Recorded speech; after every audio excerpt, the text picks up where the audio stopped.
Alright, on this problem we're going to do this just a little bit different than what we've done because we don't necessarily need test points on this one. Again, I'm going to be graphing this x is less than -5 in red. And where is x -5? Well, that would be at this point, but any point along that line right here. That was a little poor. Let me make that straighter. So we can see there that this line here shows where x is -5. Now it can be equal to, so we made this a dashed line, but since it's all the values of x that are less than -5, it's just any of the values to the left of this line. Okay. Again, we're just reading in directly into this inequality right here. So now we're going to do the same thing for this y is greater than 3.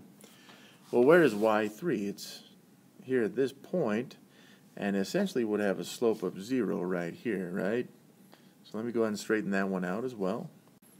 And again, this is a dashed line because it's not equal to 3. Now it's any value of y that's greater than that, so any value above that line would be a true statement. So I'm just going to shade above that, but I'm going to use purple, I apologize. And again, we're looking for where the two shaded areas come together, which we can see very clearly is this. I'm going to shade it green this time. It's any of this green area right here.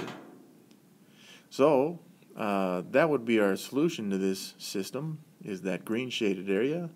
I can clean this up for you though, which I will do now. And there we go.